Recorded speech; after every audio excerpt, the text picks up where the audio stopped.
እነዚህ ሰዎች የሚያሰሟቸው ድምጾች አንድ ንጉሠ ነገሥት ሁልጊዜም ሊሰማው ይገባዋል ብለው አቢሲኒያውያን የሚወዱት የሙዚቃ ቅላጼ መያዝ ይኖርበታል። ያ ድምጽ ህዝቡ በስቃይ ውስጥ ስለሆነ ንጉሱን ድረስልን እርዳን እያሉ የሚጠሩበት ድምጽ ነው። አማራ ስለሆነ ጽፎ ነው ቅድም ያልኳችሁ ነው። ተክለ ጻዲቅ መኩሪያ ነው የጻፈው። ተባከሱን ተረት ነው እሱ። እንዲህ የሚሉ ሰዎችን አፋቸው ልታዘጉ የምትችሉት ይሄን አልቫሬዝን መጽሐፍ ብታነቡ ነው። መንግስታት ለምን ይወድቃሉ የሚለው መጽሐፍ ሌላ የጋሻ አያሌው የትርጉም መጽሐፍ ነው። እዚሁ መጽሐፍ ላይ ራሱ ያ ዘመን ይነሳል። ባህላችንም እንደዛ ነው። መጠፋፋት የአንበሳን ህይወት ታውቃላችሁ አይደለም? አንበሳ አባቱን ገሎ ነው ልጁ የሚነክሰው። እኛ ጋር እንደሱ አይነት ነገር ነው ባህላችን ውስጥ። ከሰሜን እስከ ደቡብ ከምስራቅ እስከ ምዕራብ ጫፍ ድረስ ባህሉ የዚህ አይነት ነው። እየገደለ ነው መውጣት ያለበት። እሱም መልሶ ይሞታል እኮ ያውቀዋል እንደሚገደል ሁሉ። ለማንኛውም መሪ በእውነቱ ጥሩም ይሁን መጥፎ ለመጥራቱም ለመበላሸቱም ዙሪያውን የተኮለኮሉ ሰዎች ናቸው ተጠያቂ የሚሆኑት። አማካሪ ይባላል፣ ሌላ ቃል እንዳለ አላውቅም። እንግዲህ እነሱ ናቸው ከሰው እንዲርቅም የሚያደርጉት። የገረመኝ የሚያመጣው መድኃኒት ይስራ አይስራ መጀመሪያ ሙከራ የሚደረገው በሁለት ባሪያዎች ነው። እነዚህ ሁለት ባሪያዎች መድኃኒቱ ካልገደላቸው ወይም ካላሳመማቸው ቀጥሎ ደግሞ ሌላ ባለስልጣን ይፈለጋል ከፍ ያለ። እሱንስ ገሎታል ወይስ አድኖታል? ንጉሱ አይደለም እኮ የሚያደርገው፣ ወታደር ነው የሚያደርገው። ከጎንህ ወንድምህን ሲገልብህ ጓደኛን ሲገልብህ እኮ ደም ፍላት ውስጥ ነው የምትገባው። ይህን አድርጎብኛል ስለዚህ የምትሰራውንም ነገር ሁሉ አታውቅም እኮ። አንዳንድ ጊዜ በሳንጃው ላይ ሰክተህ ሁሉ ይዘህ ልትሄድ ትችላለህ።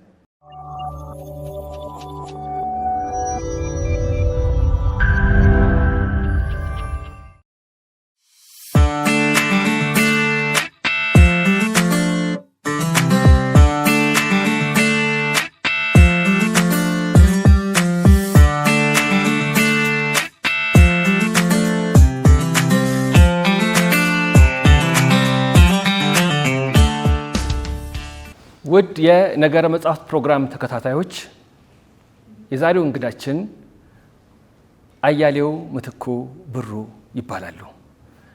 ጋሻ አያሌው አበሻው የተሰኘ መጽሐፍ ተርጉመውልናል። ያው እዚሁ እንደምታዩት ጆን ክሪስቶፍ ራፋ የተባለ የታወቀ የፈረንሳይ ደራሲ ነው የጻፈው።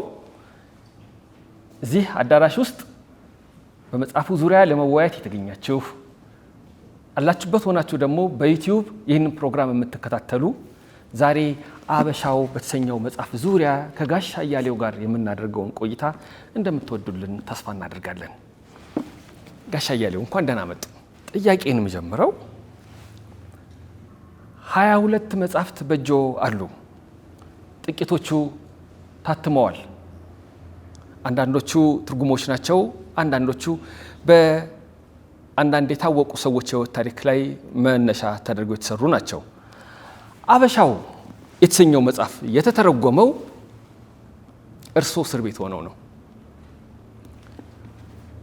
ወደ ማረሚያ ቤት እንዲገቡ ምክንያት የሆነው ለ4 ዓመት ከ1990 እስከ 1994 እዚህ ጎን የምታዩቸው ተርጓሚ ማረሚያ ቤት ነበሩ። ምንድን ነበር የተፈጠረው?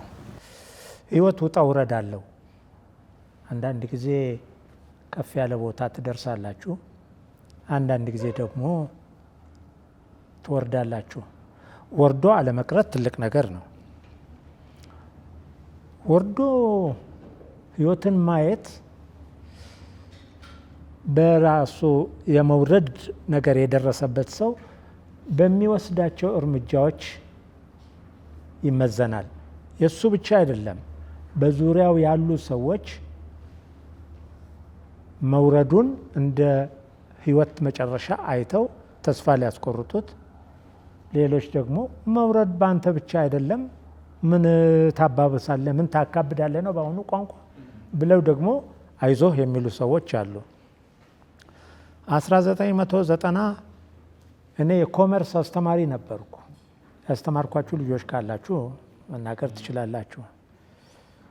1990 መስከረም 13 ቀን የአመቱን ትምህርት ፕሮግራም ለመጀመር የኮመርስ መምህራን ሁሉ ይሰበሰባሉ። ከማስተማር ስራ በተጓዳኝ እዛው ትምህርት ቤት ውስጥ አሁን የኮሌጅ የዩኒቨርሲቲ አካል ሆኗል። ያን ጊዜም ኮሌጅ ነው። የሶሻል ኮሚቴ ሊቀመንበር ነበርኩኝና የምታውቁት እንግዲህ የአስተማሪ ህይወት ኮሌጅ ውስጥም ችግር የለውም፣ ያው ነው። ቴሌቪዥን የሌለው አስተማሪ አለ፣ ፎቶ የሌለው አስተማሪ አለ፣ ተውትና ስፖንጅ ፍራሽ የሌለው አስተማሪ አለ። ወይም በሳምንት ወይም በወር ሊለውጠው የሚችለው ሙሉ ሱፍ የሌለው አስተማሪ ይኖራል። እኔ የሶሻል ኮሚቴ ቼር ፐርሰን ስለነበርኩኝ እግዚአብሔር ይመስገን እንደሱ ባለ ስራ ደግሞ ግንባር የሚሆን ወይም የኔ ጥረትም እንደሆነ አላቅም ይሳካልኛል። ከትምህርት ቤቱ ከኮሌጁ የተወሰነ ገንዘብ አገኘሁኝ። ሻይና ቡና ምሳ ሸጠን ብቻ ወደ 150 ሺህ ብር ተቀማጭ ነበረ። እሱን አዳብዬ አሁን የጠቀስኳቸውን ቁሳቁሶች ሊወስዱ የሚፈልጉ መምህራን ካሉ ስም ዝርዝራቸውን እንዲሰጡኝና በአመቱ መጀመሪያ ላይ በዱቤ ከነጋዴዎች ወስጄ አምጥቼ ሰጥቼ ከየደሞዛቸው በየወሩ ሳይሰማቸው ቢቆረጥ አመቱንም ደስ ብሎን እንጀምራለን። የሌለንንም ነገር እናሟላለን እና ይህንን እገልጻለሁ፣ ሪፖርት ማቀርባለሁ ብዬ እየተዘጋጀው እያለሁ አስተማሪዎች በሙሉ ከዲኑ ጋር ስብሰባ አዳራሽ ገብተዋል። የመጨረሻውን የሻይ ቤቱን በሉ አሁን ኩኪስ ቆሎ ምናምን አዘጋጁና ሻይ አዘጋጁና ጠብቁኝ ብዬ ልወጣ ስል የሆነ ሰው መጣና መታወቂያውን አሳየኝ። ምንድን ነው አልኩት። ከልዩ አቃቤ ሕግ ነው የመጣሁት እና ይፈለጋሉ። አብረው መሳሪያ የያዙ ሰዎች አሉ። አሁን ግርግር ልፍጠር ወይስ ኦኬ ብዬ ልሄድ? ግርግር መፍጠር ምናልባት ያልተፈለገ ነገርም ሁሉ ሊፈጠር ይችላል። ለምን አልሄድም? ሀገር ሰላም ነው። ልዩ አቃቤ ሕግ የተቋቋመው በቀይ ሽብር የሚፈለጉ ሰዎች ካሉ ነውና ከ1983 ዓመተ ምህረት እኔ 1983 ለኢህአዴግ የመጀመሪያው ተመራቂ ከሆኑት የማስተርስ ተማሪዎች አንዱ ነኝ። ከዛ እስከ ዛሬ ድረስ ማንም የፈለገኝ ሰው የለም። እኔን ብቻ አይደለም ያልተፈለጉ ሰዎች አሉ። እና አሁን ምን ይፈልጉኛል? እንደው ዝም ብሎ ወይ ማስረጃ አሁን ሊሉ ነው ወይ ምናምን። እሺ ያልኳቸው ወደ ዲፓርትመንት ሄጄ ለባለቤቴ እንዲህ ብለውኛል ብዬ ስልክ ደወልኩኝና ተከትያቸው ሄድኩኝ። እድለኛ ነበርኩ። ያስተማርኩት ሻለቃ ታስሯል። ምናልባት ሁላችሁም የምታውቁት ብርጋዴር ጀነራል ካሳዬ ጨመዳን ነው። ካሳዬ ጨመዳ በትምህርት እኔን 1 ዓመት ይቀድመኛል። አሁን ክብሩ ጋር አይደለም፣ ወንድማዊ አነጋገር ነው የምናገረው። እንደዛ ውሰዱ። ረገረግ ተጫዋጯህን እኔ በጣም ከደቡብ ጫፍ ነው የመጣሁት። እኔ ከጅንካ ነው የመጣሁት እና ካሳዬ ከሞያሌ ነው የመጣው። እንተዋወቃለን። የጠረፍ ልጆች እዚህ 6 ኪሎ ሲመጣ ገና ያልሰለጠን ስለሆን ባላገር ስለሆን አይናፋር ስለሆን እንተዋወቃለን። እኛ ተፈላልገን እና ያ ያስተማርኩት ሻለቃ እሪ አለ። እዚህ ጣቢያ ነው የታሰርኩት። 2ኛ ነው ጣቢያ። እስረኛ ሲገባ የመጀመሪያ ቀን ላይ የሚከፍለው ገንዘብ አለ። እሱ ብቻ አይደለም፣ ታሳሪዎቹ ደቦቃ የሚሉት አለ፣ ሽንት የሚሸሉበት በር ዳር ላይ ያልሆነ ቦታ ላይ ነው የሚያስተኙት። በኋላ ጸባዩ ታይቶ ነው በ2ኛው ቀን ወይም በ3ኛው ቀን። እኔ ግን የድል ሆኖ ይህንን ሻለቃ አገኘሁት። እኛ ጋር ነው የሚያድረው አለ። እነሱ ቀድመው ታስረው ስለነበረ እና ከፖሊሶች ጋር ጥሩ ልምምድ ስለነበራቸው አጠገባቸው ወሰዱኝ። ማታ አንድ ትንሽ ምላስ የምታክል ስፖንጅ ፍራሽና ያው ለብሼ የማድረው ልብስ መጣልኝ፣ ራት ጭምር። ይሄ ሆነና 3 ወር አመላለሱን። እዚህ ቤቴ ወሰን የሚባል አካባቢ ታውቁ እንደሆነ ወሰን ጋ ነው።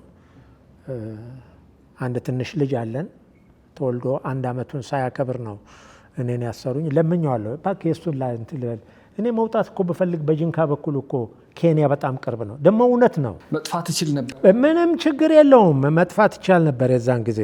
እኔ አት ኤኒ ታይም አሁንም ተነስቼ ልሄድ ብዬ ብል እኔ የሚይዘኝም ሰው አይኖርም። መንገዱን አውቀዋለሁ፣ አቅጣጫውን አውቀዋለሁ። እና በጭራሽ አይሆንም አለ። 3 ወር አቆየኝ።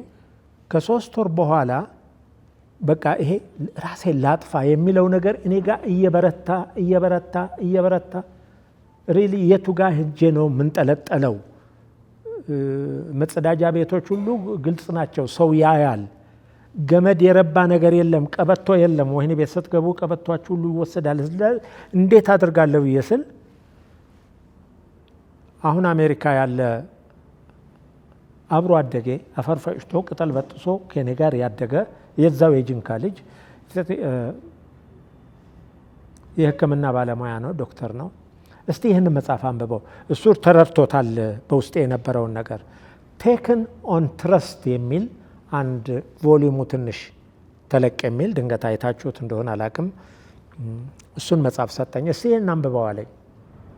በውዴታ አይደለም፣ እንደው እሱን ለምን ላስከፋ፣ በምትቀረዋ ጊዜ እንዴት አስከፋለሁ ብዬ ሳነብ አንድ የሆነ እንግሊዛዊ ቄስ እዚህ መካከለኛ ምስራቅ ውስጥ እስራኤሎችንና ፍልስጤሞችን አስታርቃለሁ ብሎ ሽር ጉድ የሚል ሰው ነበረ። ዓለም አቀፍ እውቅና ያለው ነው፣ የመንግስት ድጋፍ ያለው ነው፣ ሁለቱም ወገኖች የተቀበሉት ነው። በኋላ ግን ይህንን ሰውዬ ይወስዱትና ፍልስጤሞች ናቸው ያስሩታል። ለማስታረቅ ነው የሄደው። በገዳይ ተገዳይ ወይም በወንጀል ፈጻሚና የሚፈጸምበት ሰው መሀል የሚጠየቅም ሰው አይደለም። ወስደው አሰሩት። 4 ሙሉ ዓመት ጨለማ ቤት ውስጥ አሰሩት። ሃው ስትሮንግ ሆሲ ያንን ሁሉ ጊዜ ብርሃን ሳያይ ነው። በጭላንጭል አንዲት አሮጊት ያያል፣ ወይ ሶላት ስትሰግድ ሊሆን ይችላል፣ ወይም ልጇን ሽሩሩ ስትል ሊሆን ይችላል። ይሄንን ሁሉ እኔ መጽሐፉን አነበብኩ። ኢንትረስት ሰጠኝ። በኋላ እኔ ውስጥ ያለው ባይጠፋም ኢንትረስት ሰጠኝ እና አንድ ሳምንት ያክል አነበብኩትና ምን ተሰማህ አለኝ። በጣም ጠንካራ ቄስ ተሰማኝ። እና አንተ ማነህ? አንድ ተራ አስተማሪ አይደለም እንዴ? ና ወሰደና አንድ አይነ ስውር ይሄ ሰውዬ በቀይ ሽብር ነው የታሰረው። ቀይ ሽብር ተፈጸመ በሚባልበት ጊዜ ሁሉ አይነ ስውር ነበር። እሱን አስረውታል። አንተ ማነህ? ተወው አለ። ሌላ ልጅ ጠራ። ይሄ ቀይ ሽብር ተፈጸመ በሚባልበት ጊዜ ገና የ11 የ12 ዓመት ልጅ ነው። ይሄንን ነው ያሰሩት። አንተ ማነኝ ብለህ ነው የምትለው? እና መጨረሻ ላይ ከጉራጌ ሀገር የመጡ መነኩሴ ናቸው። አያቸዋለሁ። መነኩሴ ናቸው። በቃ እሳቸው ከጸሎታቸው ውጭ የሚያውቁት የለም። አሁን 120 ዓመቴ ነው ይሉ ነበር የዛን ጊዜ። እኒህን ሰውዬ አስረዋቸዋል። ማን አንተ? ሌላ ይኸው የአየር ኃይል እነ ከሌ ጓደኞቹ አይደሉም? የሶማሌን ጦር የመለሱ የታገሉ፣ ለሀገራቸው የደሙ የቆሰሉ፣ ታላላቅ ኒሻን የተሸለሙ እነዚህን ሁሉ አምጥተው አስረዋቸዋል። አንተ ማነኝ ብለህ ነው ሱሳይድ ኮሚት ላድርግ የምትለው? እነሱ የፈለጉት ሱሳይድ ኮሚት አድርገን ራሳችን እንድናጠፋና እቺ ምድር ባለቤት የሌላት እንድትሆን ፈልገው ነውና ለምን እንዲህ አይነት ሀሳብ ታስባለህ? እንዲህ የሚመክራችሁ ዘመድ አያሳጣችሁ፣ ጓደኛ አያሳጣችሁ። ያ መጽሐፍና ያ ጓደኛዬ ራሴን እንዳላጠፋ አደረጉኝ። በእውነቱ ትልቅ ተአምር ነበር። ከዛ በኋላ መታሰር መቀለድ ነው ለኔ። በቃ ቁጭ ብዬ ምንም የምሰራው የለም።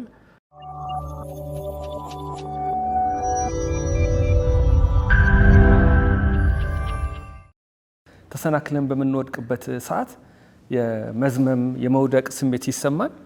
በምን አቅጣጫ ቀና እንድንል የሚያደርጉ ሰዎች እንደሚመጡ አናቅም። መጽሐፍ በራሱ እንግዲህ ነገረ መጽሐፍት ነውና ፕሮግራማችን ከሞት ወደ ሕይወት ከመከራ ወደ ደስታ የተመለሱ አሉ። ልክ እርስዎ አንድ ምስክር ስለሆኑ ማለት ነው።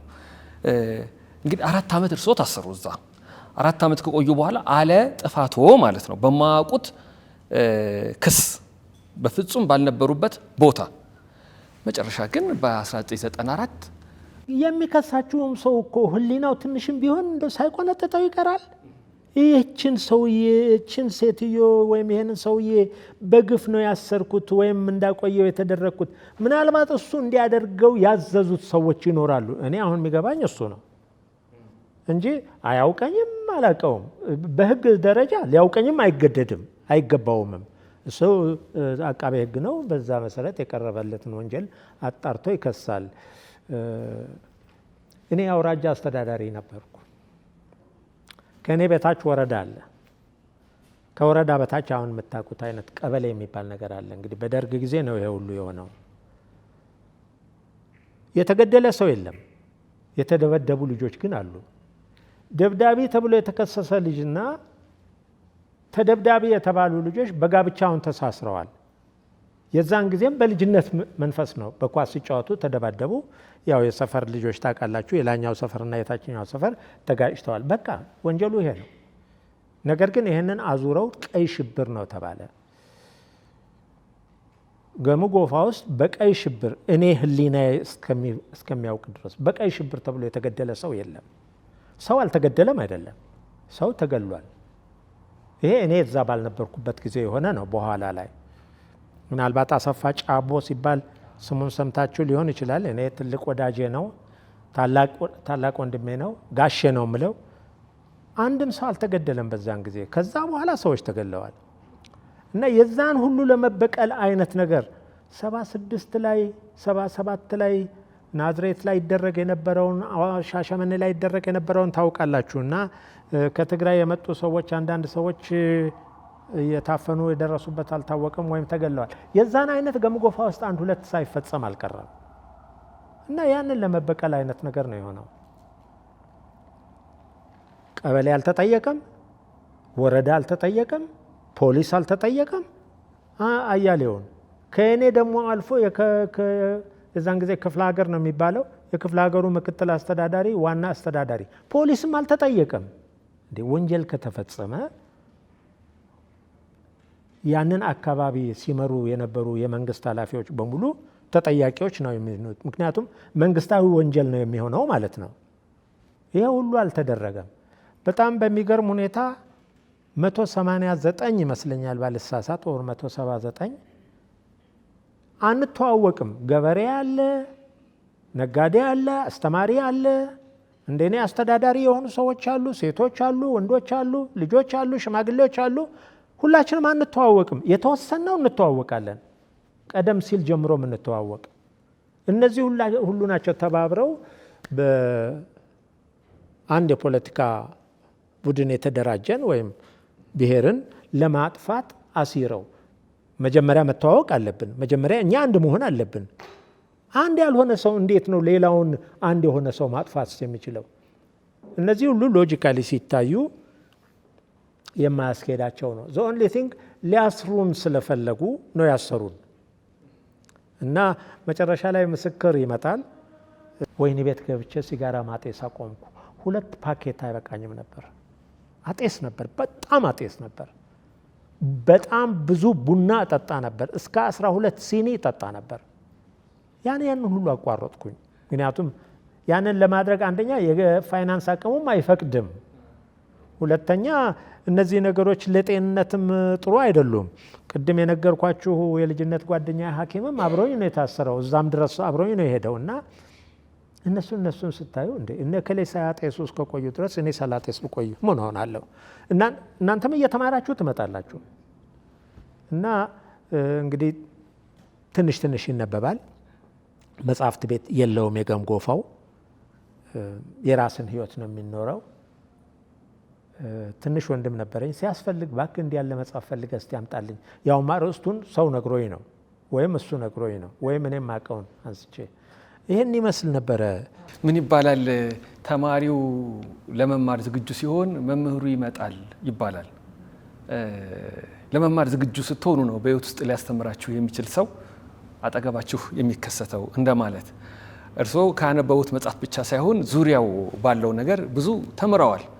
ደግሞ መምህር ነዎት። መምህር ሆነውም አዲስ አበባ፣ ትግራይ፣ ከፋ፣ ወለጋ፣ ነቀምት ብዙ ቦታዎችን በመምህርነት ሰርተዋል።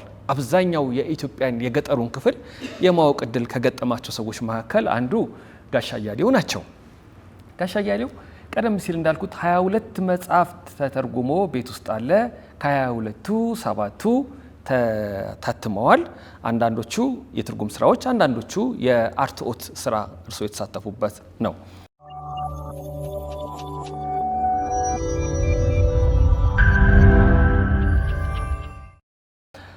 አበሻው ራሱ ለመተርጎም ከተመረጠበት ጊዜ አንስቶ አሁን እስካለበት ድረስ የተሄደበት መንገድ ሌላ መጽሐፍ የሚያስጽፍ አይነት ታሪክ አለው። የመጀመሪያው ጥያቄ አበሻው እንደምን ተመረጠ? ለምን? ከዚያ በኋላ ይህንን መጽሐፍ ለማሳተም የተከፈለው ዋጋ ራሱ በጣም መሰማት አለበት።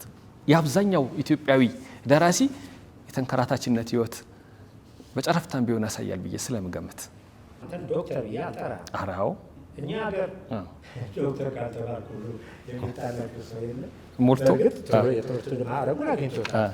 እኔ ሊንጉስቲክስ ነው ሁለተኛ ዲግሪ። ሃሮልድ ፍሌሚንግ ሽማግሌ ነው እና እንደ አጋጣሚ ወደዛ ወደ ገምጎፋ ለጥናት አብሬው ሄድኩኝ። ባላ ፕሮፌሰር ነው ነጋም ጠባም የምለው ጠዋትም ቀንም ማታም እሱን ስፈልግ እና አንድ ቀን በጣም ተቆጥቶ I have sold my professorship. So simply call me Harold.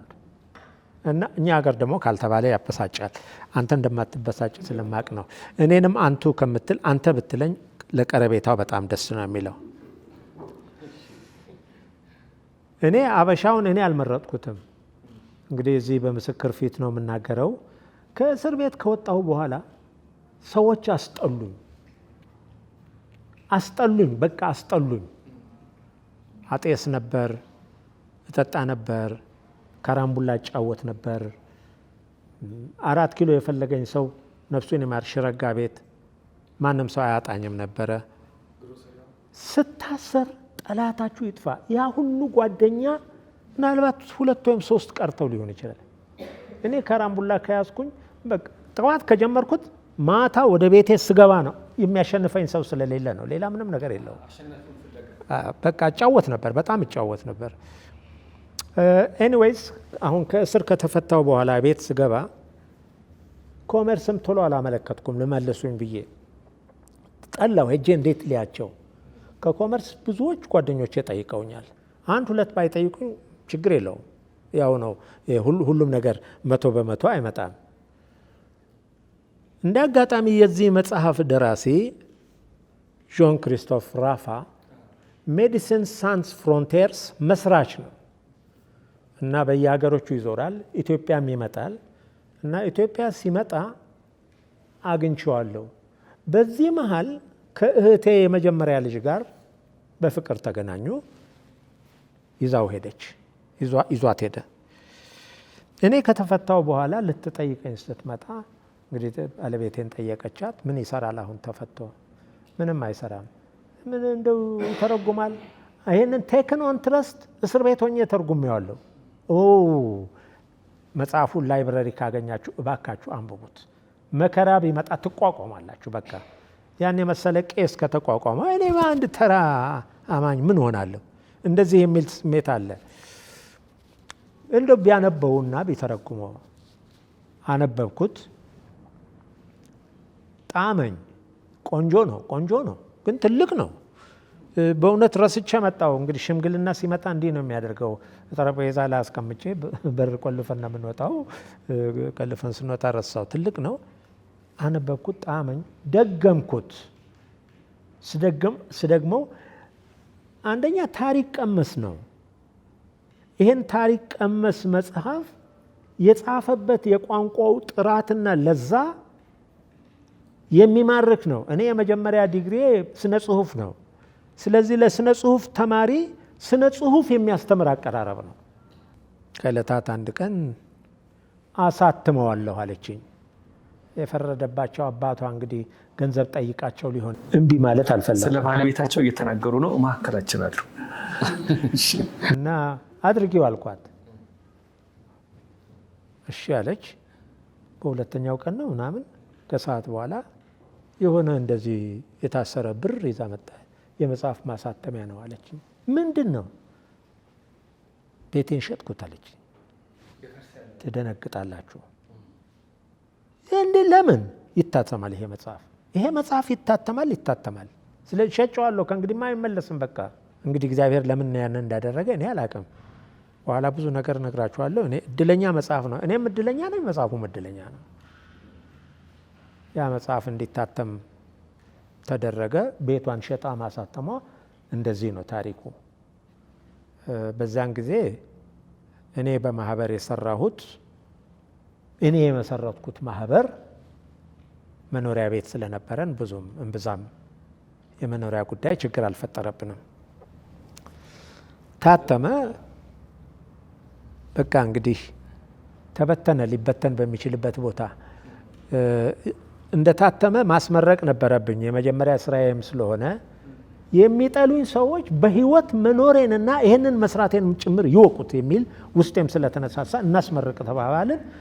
አስመረቅነው። አገር ፍቅር ቲያትር ነፍሱን ይማር ፕሮፌሰር ዘሪሁን አስፋውን በትምህርት ቤት በ1 ዓመት ቀድመዋለሁ። በኋላ ግን እኔ ስላቋረጥኩኝ መካከል ላይ ዘሪሁን ቀጥሎ ተምሮ መልሶ አስተማሪ የሆነ ዘሪሁንን እንዲገመግም ነው ያደረግኩት። በእውነቱ ነፍሱን ይማረው ትልቅ ወዳጄ ነበረ። እንግዲህ ትንሽ ወሬው ተሰራጨ። ወደ ፈረንሳይም ትንሽ ኮፒ ተላከ፣ ካናዳ ላክን፣ ዘመድ ያለበት ማለት ነው። አሜሪካም ተላከ።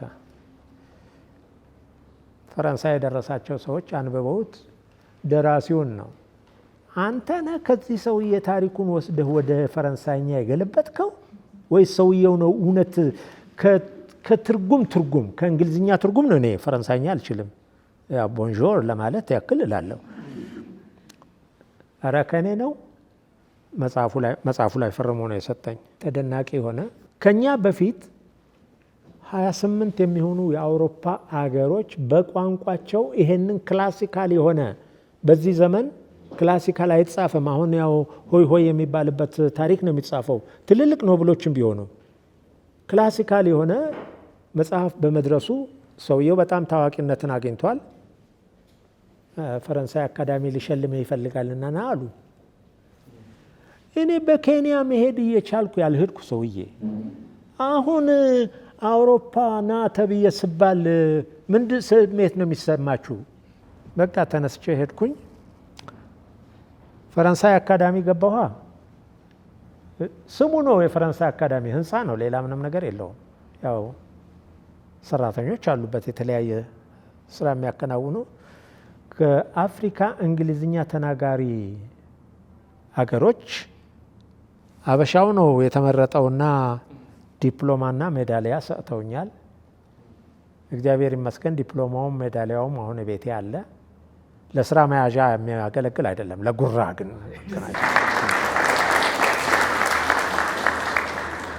ምክንያቱም በጣም ከባድ ነው። በእኛ ሀገር ስነ ጽሁፍ ምናምን ስናይ እንኳን ድካሙ ልፋቱ ይታወቃል። ግን ምን እየሰራችሁ እንደሆነ የሚያውቅ አንድ ሰው አጠገባችሁ ካለ እግዜሩ ምን እያደረገ እንደሆነ ምስክር ይሆናል። ያውም ቤትን የሚያህል ነገር ሽጦ እሳቸው ዋጋ ጠየቀው፣ ማተሚያት ዋጋ ጠየቀው፣ ምን ብለው አምጥተው ነው ይሄ መጽሐፍ አንብቤዋለሁ፣ ወድጄዋለሁ፣ ሰው ጋር መድረስ አለበት፣ ምንም መከላከያ አልፈልግም ብለው ነው ይሄን ያደረጉትና መምጣታቸው ራሱ አበሻው በጣም ጥሩ የትርጉም መጽሐፍ ነው። እኔ ራሴን ሳነብ እንዴት እስከዛሬ ድረስ ሲነገርለት ሁሉ አልሰማሁም ብዬ አየሁኝ። ስለ መጽሐፉ በሀገር ውስጥም በውጭም የተሰሩ ዳሰሳዎችን ለመመልከት ሁሉ ሙከራ አድርጌያለሁ። ደራሲው ከዚህ መጽሐፍ ውጪ ሌሎችን ጽፏል፣ ግን ይሄኛውን ሲጽፍ የበለጠ ታዋቂ አረገው። ፈረንሳይ ውስጥ የሚታወቅ ሆነ። አሁን 17ኛው ክፍለ ዘመን የኢያሱ ዘመን ብዙ የሚታወቅ አይደለም። የልጅ ኢያሱ ሳይሆን ያኛው ብዙ የሚታወቅ የኛ ስነ ጽሁፍ እንኳን ያልዳሰሰው ነው። በሃይማኖት በኩል የነበረው ምኑ እነዛ ነገሮች ብዙ አይታወቁም። ስለ ኢትዮጵያ የተጻፉ መጽሐፍትን አንብቦ ነው የጻፈው። መንገዱን ግን አጣሁኝ። ቃለ መጠይቆችን ሰማ፣ ስለዚህ አይናገርም ራሱ ደራሲው። ለምንድን ነው ይህን እምላችሁ?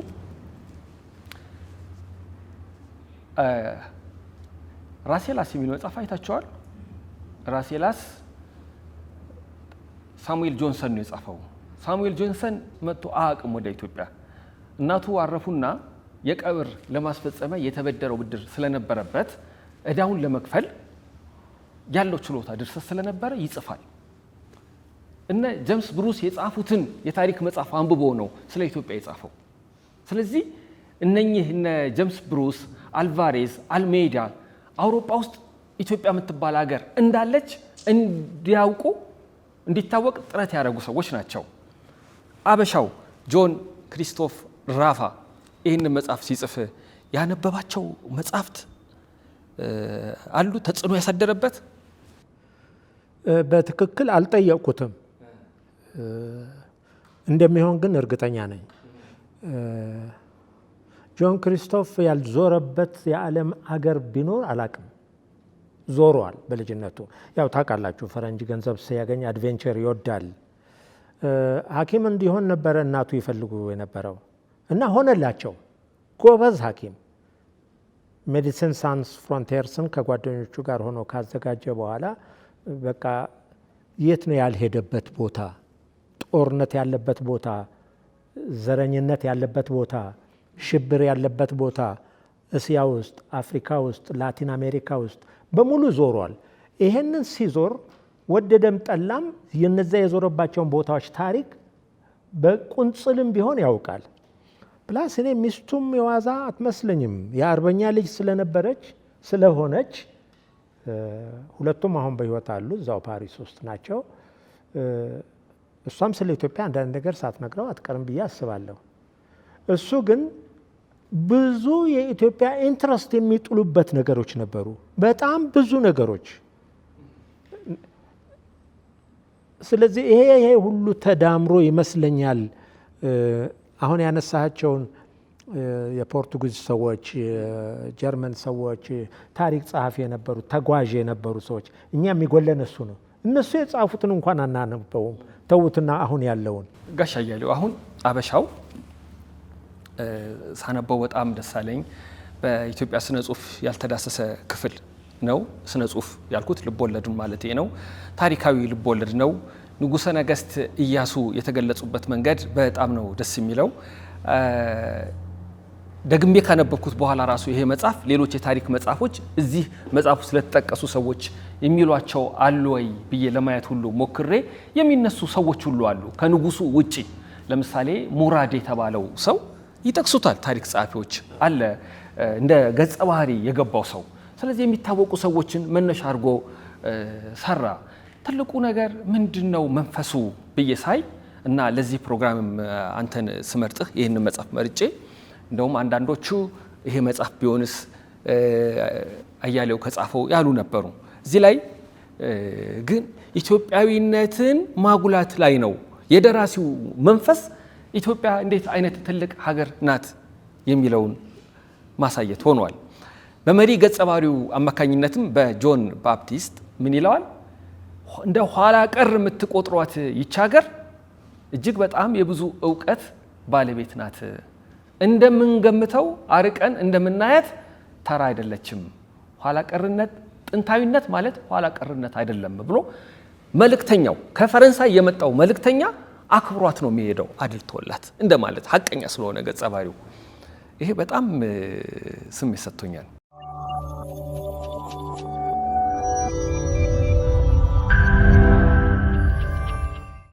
ሌላው ኤድዋርድ ጊበን የሚባል አንድ ሰው አለ፣ ታውቁታላችሁ። ኢትዮጵያ ዓለምን ረስታ በዓለም ተረስታ ለ1000 ዓመት አንቀላፋች ብሎ የጻፈ ነው። ዓለምን ረስታ በዓለም ተረስታ ከቆየ በኋላ ደግሞ እንደነ ግራም ሃንኮክ ያሉ ሰዎች አይ ዓለምን ረስታ በዓለም ተረስታ የተባለበት ዘመን ምን ስትሰራ እንደቆየች መመርመር ያስፈልጋል ሲባል ለካስ የጎንደር ከፍታ ላይ የደረሰችበት ዘመን ያኔ ነው። ይህም የገፋፋውት ይመስለኛል። አንድ እርሶ በቃ ያልተነገረ የኢትዮጵያ ታሪክ የተናገረ ሌላ ሰው ብለው ልክ ነኝ? እኔ 60 ዓመተ ምህረት ነው የ12ኛ ክፍል ተማሪ የነበርኩት። ዝም ብላችሁ ወደ ኋላ አስቡ። እናንተ አይደላችሁም፣ እናታችሁ ወይም አባታችሁም አልተወለዱም ሊሆን ይችላል። 60 ዓመተ ምህረት እኔ 12ኛ ክፍል ሆኜ አባቴ መጡ እንዳጋጣሚ ሆነውና አርበኛ ስለነበሩ እንደ አርበኞች አንዳንድ ውለታ የሚደረግላቸው ሰዎች ውለታ አልተደረገላቸውም። ለምን? እዛ የመጨረሻ ጠረፍ ላይ ነው።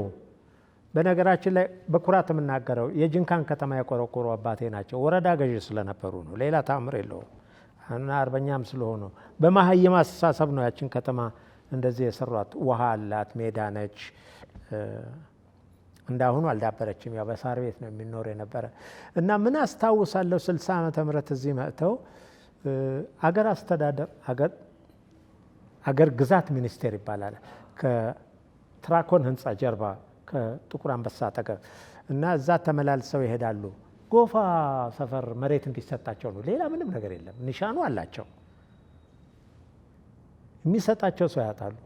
አንድ ቀለት ባንዲራ ይይዙና ነጠላቸውን ለብሰው እቺ በፍልውሃ በኩል የምትገባባት አሁን ወደ ምንድነው ወደ ውጭ ጉዳይ ሚኒስቴር በጀርባ ትወስዳለች። ድሮ ጎመን ተራ ትባል ነበረ ሰፈሯ፣ ወይም ሱዳን ክለብ። ምናልባት አሁን አንተ ታውቃለህ። ወደ ሱዳን ክለብ በምትሄደው ጠዋት አስከትለውኝ ሄዱና ሰንደቅ ዓላማውን አስቀምጠው ወድቃ በተነሳች ባንዲራ እንዳትሄዳሉ። ንጉሠ ነገሥቱ መኪና ውስጥ ነው ያሉት። አቆሙ።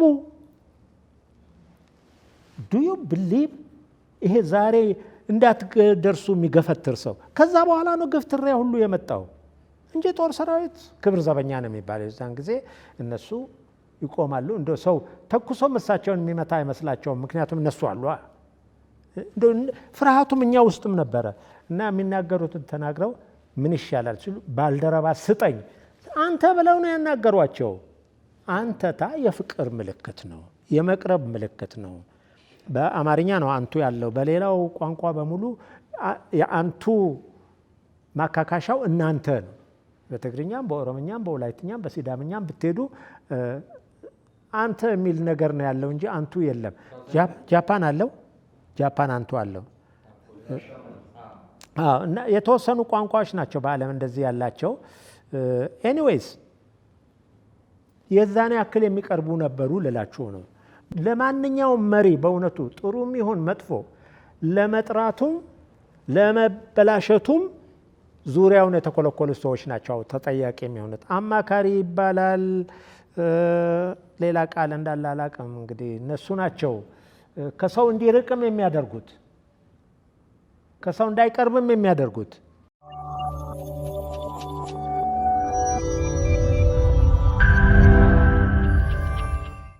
ቅድም ጋሻ እያሌው ስለ ጃንሆይ እንዴት ሰው ያገኛቸው እንደነበረ ስትነግረን ምን አስታወስኩ? አንድ ያነበብኩት ጽሁፍ ነው። ከገጠር መጣ ሰውየው፣ እሳቸው የሚያልፉበት ቦታ ይታወቃል እና ዛፍ ላይ ተደበቀ። ማንም አላየውም። ሲወጣ ሲመለስ ጃንሆይ ጃንሆይ አለ። ከዛ ምን ሆኖ ነው? ወርዶ የጠየቀ ጉዳዩ ተባለ። ምን ሆነ ነው? ወደ ሀገር የምመለስበት ገንዘብ አጣሁ፣ ቸግሮኝ በየቀኑ ማገኘው ለዕለት ውሎ የሚሆን ነው እንጂ ወደ ነበርኩበት የሚመልሰኝ አይደለም፣ ጃንሆይ እባክዎትን አላቸው። ከዛ አዳመጡ እሳቸው። እንዴት ብለህ መጣህ አሉት። ለምኜ አለ። እና ታዲያ አሁን ለምነህ ለምን አትሄድም አሉት። አሃ አሁንስ ምን እያረኩ ነው? ምን እያረኩ ነው ጃንሆይ አላቸው። እንደዚህ አለ። አሁን እዚህ መጽሐፍ ላይ ለካስ እንዲህ የሚደረግ ነበረ እንድንል የሚያደርጉን ነገሮች አሉ። ለምሳሌ ጆን ባፕቲስት የሕክምና አዋቂ ነው፣ ባህላዊ መጣ። እሳቸው ታመዋል፣ ሊያክማቸው ነው የመጣው። የተሰጠው ተልእኮም አለ። የራሱ እኔ እንደዚህ አይነት መከራ እንደሚያየው አላቅም ነበረ። ምክንያቱም ኢትዮጵያ ብቻዋን እንደ ደሴት ነበረች። ዙሪያዋ ካሉት ሀገራትም የነበራት ግንኙነት ጥብቅ አልነበረም። ብቸኛ የተነጠለች የተገነጠለች አይነት ነበረች። ከጎረቤት ሀገራት ከአውሮፓ ብዙም ግንኙነት አልነበራትም። እና ጆን ባፕቲስት መጣ። እሳቸው አሟቸዋል፣ ማግኘት አለበት፣ ማናገር አለበት። ጥቂት ቃል ነው ከአንደበታቸው የሚወጣው። ንጉሠ ነገሥት ኢያሱ የገረመኝ የሚያመጣው መድኃኒት ይስራ አይስራ መጀመሪያ ሙከራ የሚደረገው በሁለት ባሪያዎች ነው። በሁለት ባሪያዎች ሙከራ ይደረጋል። እነዚህ ሁለት ባሪያዎች መድኃኒቱ ካልገደላቸው ወይም ካላሳመማቸው ቀጥሎ ደግሞ ሌላ ባለስልጣን ይፈለጋል፣ ከፍ ያለ። እሱንስ ገሎታል ወይስ አድኖታል? ከዛ በኋላ ወደ ንጉሠ ነገሥቱ የሚኬድ አንተ እንዲህ ይህንን ስተረጉም ወይ ጉድ ብለህ እንደው እስክሪፕቱን ቁጭ አድርገህ እንዲያሰላሰልከው ክፍል አለ? ይሄ አይደረግም አይደለም። አሁን የነገርኳችሁ ነው። ዞሮ ዞሮ ዙሪያውን ያሉ አማካሪዎች ናቸው ይሄን የሚያደርጉት እንጂ አንድ ሰው ያድነኛል ተብሎ ከመጣ በኋላ አይ ያንተ መድኃኒት የሚገል ቢሆንስ ብሎ ጥርጣሬ መፍጠር ታማሚውን ራሱ እንዲጠራጠር ማድረግ ነው። ዞሮ ዞሮ ወደ አነሳው ጉዳይ ልምጣና ይሄ ይደረጋል፣ ፈትንበት ይባላል። አስገድለዋል እኮ እነዛው ሰዎች ናቸው ጆን ባፕቲስት ለንጉሠ ነገሥቱ መድኃኒት እንዳይሰጥ ለማድረግ እሱ የሰጠው መድኃኒት ነው ተብሎ መርዝ የሆነ ነገር ለባሮች ተሰጥተው ተገለዋል። ባሪያ የሚባል ነገር አለ፣ በዛ ቋንቋ ነው የምናገረው። ሰዎች ተገለዋል። እሱን ለማሳጣት ነው፣ አትችልም ለማለት። ነገር ግን ደስ የሚለው ያ አርመናዊ ማን ነው ስሙ? ዲሜጥሮስ ትንሽ ጣሊያንኛ ስለሚችል እኛ ሀገር በጣም ትልቅ ሀገር ነች እኮ ይህች ሀገር። አርመኖችንን እኮ አትርፈናቸዋል ከኦቶኖማን ጄኖሳይድ። ግሪኮችን አትርፈናቸዋል ከኦቶማን ጄኖሳይድ ተፈጽሟል። አሁን እነሱ ይከራከሩበታል፣ ተፈጽሟል አልተፈጸመም፣ በጦርነት ላይ የሆነ ነው በሚል። ነገር ግን እንደ እውነቱ ከሆነ አርመን አልቋል። ስንቶቻችሁ አርመን እንደምታውቁ አላቅም። አርመን ሰፈር የሚባል መርካቶ አለ አይደለም እንዴ? እኔ ያነሳሁት በዛን ጊዜ ጎንደር ውስጥ አርመኖች ነበሩ፣ ግሪኮች ነበሩ፣ አረቦች ነበሩ። ስለዚህ ጆን ክሪስቶፍ ይህን ሁሉ ታሪክ ዝም ብሎ አይደለም የፈጠረው። እነዚህ ሰዎች መኖራቸውን የሚገልጽ ሌላ ጽሁፍ ነበረው፣ አጥንቷል ማለት ነው ያንን። እንዲሁም የኔ ጥርጣሬ አልቫሬዝ ለ6 ዓመት ኢትዮጵያ ውስጥ ቆይቷል። እሱና ጓደኞቹ ከኢትዮጵያ አልወጡም እና አውሮፓውያን ስለ ኢትዮጵያ ያወቁት እሱ የጻፈውን አንብበው ነው እና ሌሎች ከጻፏቸው መጽሐፍት ይልቅ የአልቫሬዝን መጽሐፍ ደራሲው እንደወደደው ገምቼ ነው። ለዛ ነው እንደው ስለ እግዚአብሔር እናንተን ተነስቼ ልጠይቃችሁ። የአልቫሬዝን መጽሐፍ የምታገኙ ከሆነ እሱን አንብቡት። ኢትዮጵያ ማለት እሱ ነው። ከዛ ወዲህ የተጻፈው በሙሉ ለሚስዮናዊ ተልእኮ ወይም ለቅኝ ግዛት መያዝ ሲባል ሐሰት ሁሉ እየተቀላቀለበት የሚጻፍ ነው። የዛን ጊዜ የነበሩ ሰዎች ንጹሃን ሰዎች ናቸው። ፈረንጆቹም ቢሆኑ ያዩትን ይመሰክራሉ። በቃ ሌላ ምንም ነገር የለም። እኔ ብዙ ጊዜ ፌስቡክ ትጠቀሙ እንደሆነ አላውቅም፣ አንዳንዱ ሊከራከረኝ ይሞክራል። እባክህ እሱን ፈልገህ አንብብ፣ በቃ ሌላውን አማራ ስለሆነ ጽፎ ነው። ቅድም ያልኳችሁ ነው፣ ተክለ ጻዲቅ መኩሪያ ነው የጻፈው፣ ተው እባክህ እሱን ተረት ነው የሱ። እንዲህ የሚሉት ሰዎችን አፋቸው ልታዘጉ የምትችሉት ይህን አልቫሬዝን መጽሐፍ ብታነቡ ነው እንጂ አሁን ማን አለ ሌላ? ዲን አርኖልድ የሚባል ሰው አለ። ምናልባት አርቲስት እሸቱ ታውቀው እንደሆነ ዲን አርኖልድ የመንፈስ ቅዱስ የቤተ ክርስቲያን ሰው ነው። ኦርቶዶክስ ነው፣ ፈረንጅ ነው፣ ኦርቶዶክስ ነው። አሁን ዚ አንኖውን ኤምፓየር ብሎ ጽፏል።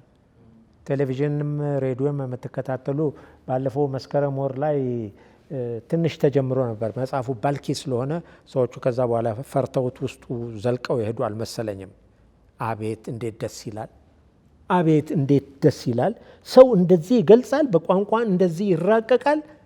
እነዚህን መጽሐፍቶች ብታገኟቸውና ብታነቧቸው በእውነቱ ደስ ይላል። እና ጆን ክሪስቶፍ እነዚህን ሁሉ መጽሐፍቶች ሳያነብ አልቀረም። ለታሪኩም ወዝ እንዲኖረው ጣዕም እንዲኖረው ኢትዮጵያ ተለይታ እንዳልቀረች በአንድም ይሁን በሌላ የሚመጡ ሰዎች እንዳሉ ከዚህም ሰዎች እንደሚሄዱ ከግብፅ ጳጳስ ይመጣልን አልነበረም እንዴ? አይጠቅሱልንም እኮ እሱ ግንኙነት አይደለም እንዴ? እሱ ከግብፅ ጳጳስ የሚመጣውን ያክል መነኮሳት ከዚህ ወደ ኢየሩሳሌም ይሄዱ ነበረ። ወደ ኢየሩሳሌም ሲሄዱ በሁለት መስመር ነው የሚሄዱት። በአንዱ በሱዳን በኩል ነው፣ ሌላው በየመን በኩል ነው። ስለዚህ ኢትዮጵያ ተነጥላ አልቀረችም። ዘኦንሊ የወደብ ቦታዎች ናቸው በጊዜው በነበሩ የኦቶማን ኃይሎች፣ በኋላም በኢጣሊያኖች ተያዘና ቀረን እንጂ ኢየሩሳሌም ሄደው መነኮሳት ተሳልመው ይመጣሉ፣ ወይም በዛው ሞተው ሊቀሩ ይችላሉ። ተውት እሱን። ጳጳሳት ከግብፅ ይመጣሉ፣ የሚሞቱም አሉ። ተመልሰው ሄደው ተቀያሪ ጳጳስ የሚመጣበትም አለ። ፈረንጅ የጻፈውን ነው ዝም ብለን የምንጠጣው። አንድ ገጽ ላንብብላችሁ። ይሄ ባለ ታሪኩ መሪ ገጸ ባህሪው ተላከ መጣ። ከመጣ በኋላ ደግሞ ያየውን ኢትዮጵያን ለማውቋት ሰዎች ያብራራበት መንገድ ደስ የሚል ከሆነ ስለ አቢሲኒያ ንጉሥ ጥቂት ተጨማሪ ጉዳዮች ንገረን አለው። ተንኮለኛ ፈገግታ ያለው ከምሁራን አንዱ። ስለ ንጉሱ ልናገር የሚገባኝን ብዙውን ነገር ተናግሬያለሁ። ከዚህ የበለጠ የማስታውሰው በእውነቱ የለኝም። ልብ ብለህ አስብበት። እንዴት ነው የሚኖሩት? በዙሪያቸው የሚደነቅ ነገር ምን ይኖራል? ሁሉንም በዝርዝር እንደነገርኳቸው አምናለሁ። ዙፋኑን፣ ቤተ መንግስቱን። ግን አንድ ታሪክ አለ አሁን ትዝ አለኝ። በቤተ መንግስቱ ውስጥ የንጉሱ ክፍል መስኮቶች በሁለት አቅጣጫ ወደ ግቢው ያሳያሉ። በአንደኛው ግቢ እንስሶች አሉበት። ይህንንማ ነግረህናል። አዎ አውቃለሁ። ያልተገነዘባችሁት ከሁለተኛው ግቢ የማያቋርጥ ልቅሶ መሰማቱን ነው። ድምፁ በጭራሽ አይቋረጥም። አልፎ አልፎ እንዲያውም ጎላ ስለሚል ልቅሶና ዋይታ ለይታችሁ ትሰማላችሁ። ከዕለታት አንድ ቀን ይህን ድምፅ የሚያሰሙት በጦርነት ላይ የተማረኩ እስረኞች ይሆኑ ብዬ ጠየቅኩ። የተነገረኝ መልስ ግን በተገላቢጦች እነዚህ እሪታቸውን የሚያሰሙት በጥሩ ሁኔታ የሚከፈላቸውና ንጉሱ የሚወዷቸው አሽከሮች ናቸው ተባልኩ። እነዚህ ሰዎች የሚያሰሟቸው ድምጾች አንድ ንጉሠ ነገሥት ሁልጊዜም ሊሰማው ይገባዋል ብለው አቢሲኒያውያን የሚወዱት የሙዚቃ ቅላጼ መያዝ ይኖርበታል። ያ ድምፅ ህዝቡ በስቃይ ውስጥ ስለሆነ ንጉሱን ድረስልን፣ እርዳን እያሉ የሚጠሩበት ድምፅ ነው። እሺ ታዲያ ከዚህ ነገር ምን ተገነዘብክ? አሉት ፕሬዝዳንቱ። እናንተ ለራሳችሁ ግንዛቤ ውሰዱ። ንጉሶች የህዝባቸው መከራና ስቃይ ለጆሮአቸው እንዲደርስ መመከር አለባቸው ወይም የለባቸውም የማለቱ ጉዳይ የኔ ተግባር አይደለም አለ ጆን ባፕቲስት። አሃ አሉ ፕሬዝዳንቱ ባልደረባዎቻቸውን በደስታ እያማተሩ። ጸሐፊው እነዚህን ነገሮች በሚገባ ከትቧቸዋል። ትክክል። ሰዎች ሊሰግዱለትና ጭራቸውንም ሊቆሉለት የሚገባቸው ነገር የሚክድ ኩሩ ሰውን የማየት ያህል የክብር ባለሟሎችን ልብ የሚያሞቅ ነገር የለም።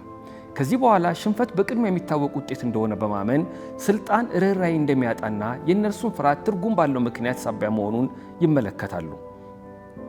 አዎ አውቃለሁ አለ ጆን ባፕቲስት ወደ ችሎቱ የሂደት መንፈስ እየተመለከተ።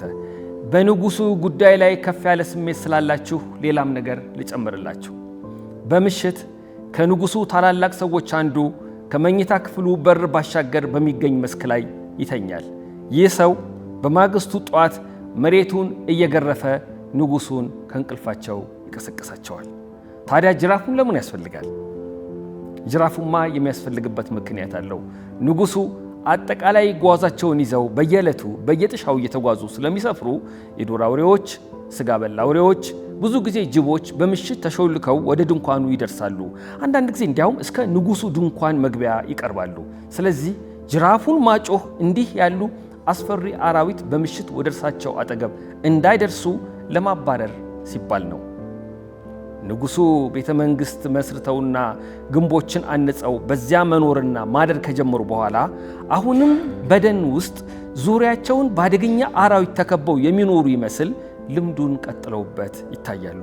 እውነቱን ለመናገር ክቡራን፣ እንዲህ ያለው ድርጊት ጥሩ ምሳሌ ሊሆን ስለሚችል በሌሎች ቦታዎችስ ቢኮረጅ ድንቅ አይመስላችሁም? እያለ ይቀጥላል።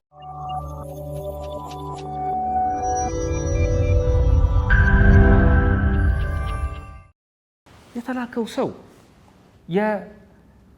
እንግዲህ በሃይማኖት ሰበብ ወደ ጎንደር የተላከ ነው። ኢትዮጵያ ውስጥ በሱስንዮስ ዘመን በፋሲል ዘመን የተፈጸመውን ታውቃላችሁ። ከዛ በኋላ ግን ንጉሠ ነገሥት ኢያሱ ሲመጡ በር ተዘጋ ለአውሮፓውያን። ይህ ሰውዬ ግቡ ሌላ ነው፣ ሊያጠና ነው የመጣው።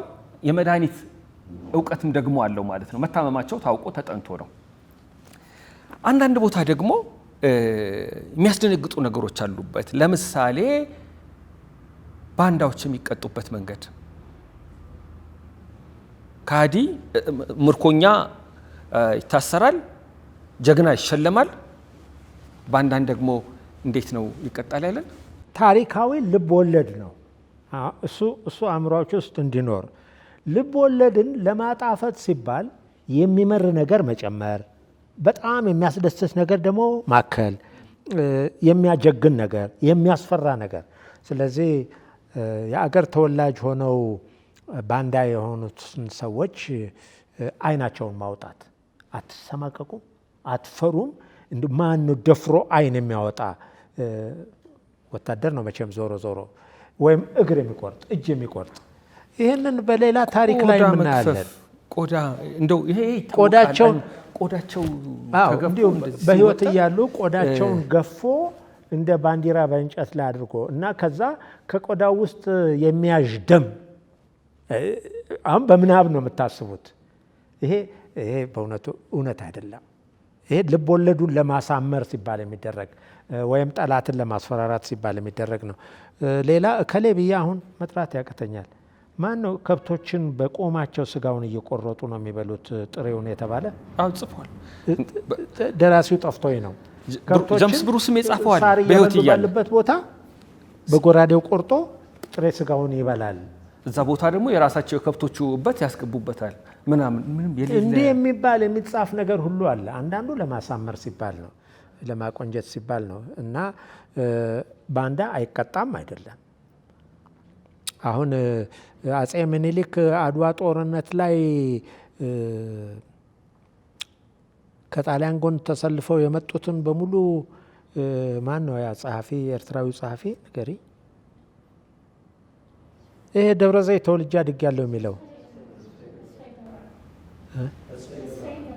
ተስፋዬ ገብረአብ እጃቸውን ወይም እግራቸውን ከቆረጡ በኋላ ደም እንዳይደማ ወይም ደሙ እየደማ እንዳይቆይ የፈላ ቅቤ ውስጥ ይነክሯቸዋል። የፈላ ቅቤ ውስጥ የሰው የተቆረጠ እጅ ወይም እግር ተነክሮ ደሙ ይቆማል? እኔ አይዳውት። ግን የጭካኔውን መጠን ይገልጽለታል፣ ለጸሐፊው ይገልጽለታል። ጸሐፊው ያንን ስርዓት እንዲጠላ ስለፈለገ፣ ሌላው እንዲጠላ ስለፈለገ የሚያነበው ሰውም በዛ ጥላቻ ውስጥ እንደዚህ ናቸው እኮ እነሱ ብሎ እንዲል። ባንዳ ይቀጣል። የቅጣቱ መንገድ በዚህ እንደሆነ አላቅም ነበረ ማለቴ ነው። ልክ ነው፣ ታሪካዊ ልብ ወለድ ነው። እንዲህ አይነት ቅጣት ግን ሌላ ቦታ አንብቤ አላቅም። ማለት ቆዳ፣ የሰው ቆዳ ተገፎ ያንጠለጠሉ በየገበያው መሄድ ማለት እና ምን ልል ነው ይህን መጽሐፍ እየተረጎምክ እያለ አይ እቺ እንኳን ልቀንሳት በዛች እቺ አነሰች ላብራራት ያልካት ነገር አለች? የለም አልልም። እኔ ስተረጉም ቀጥታ ነው የምተረጉመው። ምክንያቱም ሰውየው የፈለገውን መልእክት ነው ማድረስ ያለብኝ። እኔ ማንኝ የእሱን ሀሳብ ለመቁረጥ?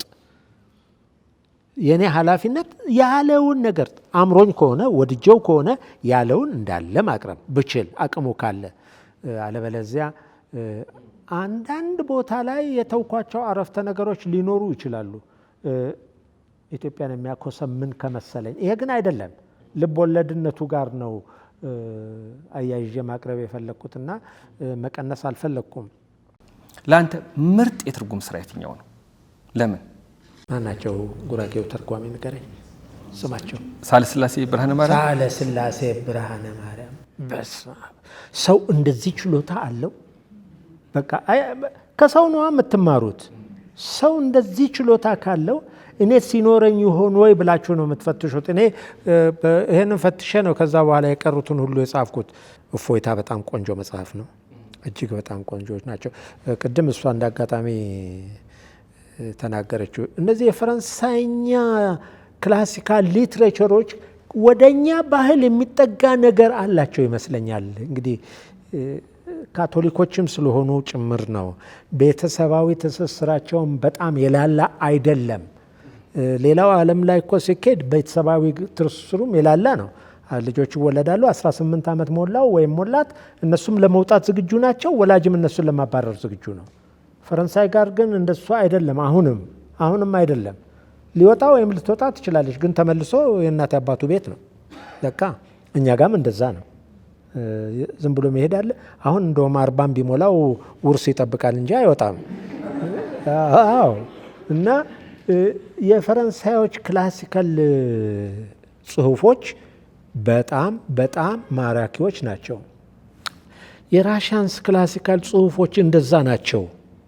እንደውም የነሱ ሳይበረታ አይቀርም፣ ይበረታል የራሽያን። ሌላ የማንን ነው እንግዲህ እርግጠኛ አይደለሁም። ከቻይናዎች አንድ ትንሽ መጽሐፍ ተርጉሜ ነበረ፣ እስር ቤት ተወሰደችብኝ። እንደዚሁ ትንሽ በጣም ሾርት የሆነች በጣም ቆንጆ ቆንጆ ቆንጆ ታሪክ ልቤ ውስጥ ሁሉ ጊዜ ያለች። ጥረት አድርጋ አንዲት ሴት ልጅ ጠላት ያሸንፋል፣ ብቻዋን ትቀራለች። ብቻችሁን የምትቀሩበት ጊዜ አለ፣ አማካሪ የለም። የዛን ጊዜ ነው ፈተናው። መውጫ ቀዳዳውን ትፈልጋላችሁ። እና እቺ ልጅ መጨረሻ ላይ እንግዲህ ያው ውጊያ ላይ ነው አይደለም ወታደር የሚያደርገውን ብስጭቱም አለ። አሁን እዚህ አይኑን ጎልጉለው እግሩን እጁን ቆርጠው ንጉሱ አይደለም እኮ የሚያደርገው፣ ወታደር ነው የሚያደርገው። ከጎንህ ወንድምህን ሲገልብህ ጓደኛን ሲገልብህ እኮ ደም ፍላት ውስጥ ነው የምትገባው። ይህን አድርጎብኛል፣ ስለዚህ የምትሰራውንም ነገር ሁሉ አታውቅም እኮ። አንዳንድ ጊዜ በሳንጃው ላይ ሰክተህ ሁሉ ይዘህ ልትሄድ ትችላለህ። እንደዚህ ሁሉ እኮ አለ እኮ፣ ጦርነት ላይ አለ እኮ። ሲነግሩን እኛ ስለምንሳቀቅ ነው እንትን የሚሉት እንጂ በቃ አንገቱን ቆርጬው እኮ ይዤ ሄድኩኝ። የሰው አንገት ቆርጠህ እንዴት ነው? ለእኔ ነው እሱ የሚሆነው ፍርሃቱ። ያንን ላደረገው ሰው ግን ትክክል ነው ያደረገው፣ ቆጭቶት ነው። እና የቻይና ያችን የምለው አንዲት ትንሽ ልጅ የጻፈችው አንድ ሰው ብቻ ትገላለች። አጋጣሚ ሆኖ ነው። አንድ መጥረቢያ ነበራት፣ ዛፍ ተጠብቃ፣ ቀሩት ሁሉ ተረፍርፈዋል፣ የሉም። መጨረሻ ላይ አንዱ ብቻውን ሲክለፈለፍ ይመጣል፣ ታገኘዋለች፣ ትመታና ትገላለች። እሱ መሳሪያ ትወስዳለች። ከዛ በኋላ እንደማንም ብላ ወዳጆቿ ጋር ወይም የጦርነት ጓደኞቿ ጋር ትደርሳለች። ከዛ በኋላ ያለውን የሻንጋይ ሼክ ወታደሮችና ኮሚንታንግ ነው የሚባሉት የነሱ ወታደሮችና የማኦ ሴቱንግ ወታደሮች ሲገናኙ ታሪኩ መፈታት ይጀምራል። እጅግ ብዙ ሺህ ህዝብ ጥቂት ሰዎችን ሲውጥ ታያላችሁ። ዋጠ ነው የምትለው። እንደዛ አይነት የሚያስደስቱ ታሪኮች ደግሞ አሉ። ብዙዎቹን አታሸንፍም፣ ጥቂቶች ምን ጊዜም ተወሰነ ጊዜ ነው ኃይል የሚኖራቸው የሚል እና ቆንጆ ቆንጆ ጽሁፎች አሏቸው። የኛስ ሀገር የዚህ አፍሪካውያንስ ቢሆን ነችና አቼቤ የሚጽፏቸው ቲንግስ ፎል አፓርት እኮ እንደ በቅኝ ግዛት ስላልተያዝን አይሰማን ካልሆነ በስተቀረ እንደ ትልልቅ ነገሮች ናቸው። የሚማርኩ ጽሁፎች ናቸው። የሚጽፉ ሰዎች አሉ። እንግዲህ ብዙ አሁን መናገር ትንሽ ያስቸግራል መሰለኝ። እውነት ነው። አሁን የጠቀሷቸው ተርጓሚዎች ራሳቸው ለምሳሌ እንዳጋጣሚ በመደዳ የጠቀሷቸው የፈረንሳይ ድርሰት የተረጎሙ ናቸው። ሳለስላሴ ብርሃነ ማርያም ሌ ሚዘረብል የሚለውን የቪክቶር ሁጎን መጽሐፍ መከረኞቹ ብለው ተርጉመውታል። ያ መጽሐፍ ምንዱባን በሚል ርዕስም ወጥቷል። ዮሐንስ ገብረ ጻዲቅ፣ አፈወርቅ ዮሐንስ ደግሞ ችግርተኞች ብሎ ድሮ ተርጉሞታል። የሶስቱም ገጻቸው እንኳን አይመሳሰልም፣ አይገናኝም። ያ ብቻ አይደለም። የመጨረሻ ትልቁ የሚባለው የጋሽ ሳህለስላሴ ብርሃነ ማርያም መከረኞች መጽሐፍ ከ600 ገጽ በላይ ሆኖ እንኳን ሳህለስላሴ ብርሃነ ማርያም አሳጥሮ እንደተረጎመው ይላል። አሳጥሮ አሁን ጥሩ መጣልኝ ቅድም ከጠየቅኩት ለዛ ነው። አንዳንዴ ተርጓሚው አይ ይሄ ነገር ይበዛል ልቀንሰው የሚላቸው ክፍሎች ይኖራሉ፣ ለእኛ ሀገር አይጠቅምም እያለ አንዳንዱ ግን የለም ብዙ አይነት ትርጉሞች የትርጉም አይነቶች ስላሉ ዘሪሁን አስፋው መጽሐፉ በተመረቀ ጊዜ የተናገረው ነገርም ይሄው ነው። በእንግሊዘኛ ቋንቋ ሲነበብ እጅግ በጣም ረጃጅምና ሰልች የነበሩ ነገሮች አያሌው ምትኩ ብሩ እንዴት አሳጥሮና አጣፍጦ እንደተረጎመው መመልከት ይቻላል የሚል ምስክርነት ሁሉ መስጠቱን የተጻፈ አንብቤ ያለው እና እፎይታ ደግሞ ታውቁታላችሁ ተሾመ ዳምጠው ነው የተረጎመው። አሌክሳንደር ዱማስ ፔሬ ነው። ቀጥሎ የትኛው አንድ የተጠቀሰ ነበረ። እንደዚህ የፈረንሳይ ስነ ጽሁፎች ቀላል አይደሉም። አሁን ይሄ መጽሐፍ አበሻው ያተኮረበት ዘመን የንጉሠ ነገሥት ኢያሱ ዘመን ነው። ያኔ ብዙ ስራ ተደርጓል።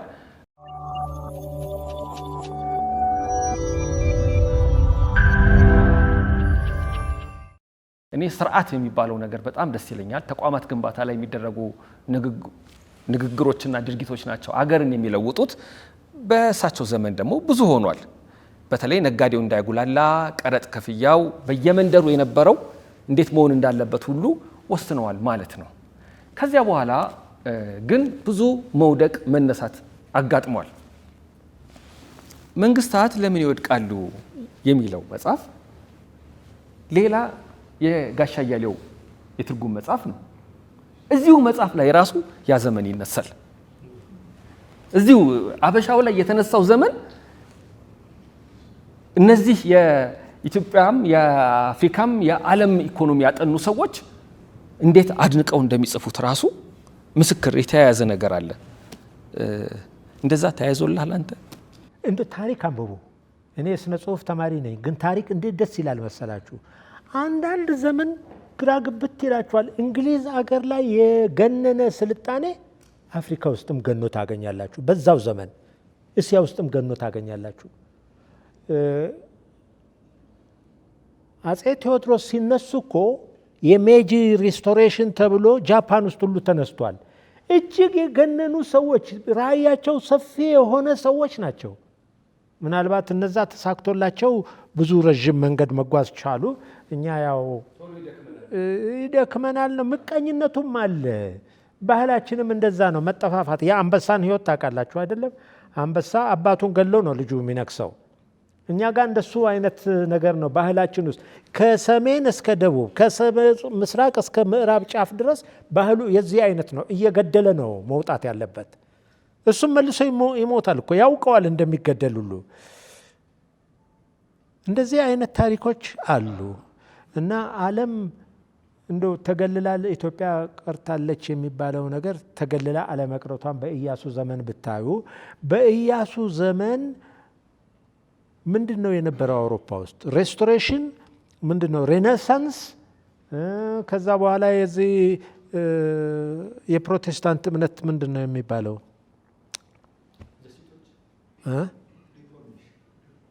ሪፎርሜሽን። እነዚህ ሰዎች አልተገናኙም።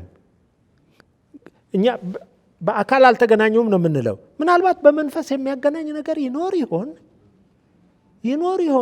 አይ ዶንት ኖ። እንግዲህ ወደፊት የሰው ልጅ ደግሞ የበለጠ እየሰለጠነ ሲሄድ ያው ታውቃላችሁ፣ ነገ ከዛሬው ይልቅ ይሻላል። የዛሬ ዓመት ደግሞ ከዛሬው አይደለም ከነበሩት ዘመኖች ሁሉ እጅግ ይሻላል። የነገ ልጆች ደግሞ ተነስተው እያጣሩ ይነግሩን ይሆን አላቅም። ግን እንደዚህ አይነት ነገሮች አሉ በየቦታው። ይሄ ይደንቃል። አንዳንድ ጊዜ ይመጣል አብሮ ያቃጭላል። ግን ሁለቱንም የጻፉት ሰዎች ደግሞ የማይተዋወቁ ሰዎች፣ ያልተገናኙ ሰዎች በየራሳቸው ግንዛቤ ያሰፈሩት ይሆንና ዝም ብለህ ታልፈዋለህ ያገኘኸውን ብቻ ተቀብለ እንጂ ቁጭ ብሎ ለሚመረምር ሰው ይሄ ዋይ ኔሽንስ እነ ዳሮ ናቸው የሞሉ የእውነት ሰው ታሪክን መረምራለው ካለ ወገንተኛነት ሆኖ አይደለም መመርመር ያለበት። ከምን ጋር አያይዤው ነው? በኢትዮጵያ ታሪክ ላይ ስርዓት ወይም ተቋማት ግንባታ ላይ በጣም ከለፉ ከደከሙ ሰዎች መካከል አንዱ ንጉሠ ነገሥት ኢያሱ ናቸው። በጣም ሰርተዋል፣ አይተዋል። እንደተባለውም በዚያ ዘመን አውሮፓ ውስጥ ደግሞ ስልጣኔ ነበር። እንዴት ተናበቡ ብለህ ያነሳው ነገር ጋሻ አያሌው በጣም ነው የሚያስማማው። እኔ በአንድ ወቅት ቻይና ሄድኩኝና የድሮ ነገስታቶች ቤተ መንግስት ጎበኘን። መቼ ነው የተሰራው ሲባል በ17ኛው ክፍለ ዘመን በ16ኛው ክፍለ ዘመን ይላሉ። እዚህ ጎንደር ውስጥ የአጼ ፋሲል ቤተ መንግስት የተገነባበት ዘመንና እዛ የተገነባበት ዘመን ተመሳሳይ ነው። እዛ እየተደረገ ነው እንዲህ ብሎ የነገራቸው ሰው አለ ወይስ እንዴት? ዘመን ራሱን የቻለ መንፈስ አለው። እንደገና ደግሞ ያኔ ኢየሱሳውያን ወይም ጀሱይቶች ይመጡ ነበረ። ሲመጡ ልክ የዚህ መጽሐፍ መሪ ገጸ ባህሪ ጆን ባፕቲስት እንደተናገረው አይ ውሸት ነው፣ ሃይማኖትን ለመለወጥ በሚል ሰበብ ይመጣሉ። የሚያሳዩት ባንዲራ ያንን ነው፣ ማንቃት ይባላል። ውስጣቸው ግን የአገሪቷን ሀብት መመዝበር ነው ይባላል። ስለዚህ ልክ ንጉሠ ነገሥት በአንድ ዘመን ጃፓን ውስጥ ተከስቶ እንደነበረው ኢያሱ ያደረጉት የውጭ ሰዎችን አንፈልግም፣ የሚመጡት ሃይማኖታችን ለመለወጥ ነው ብለው በር እንደዘጉት እሳቸውም ይህንን አድርገውት ነበረ። ይህንን ያሳያል።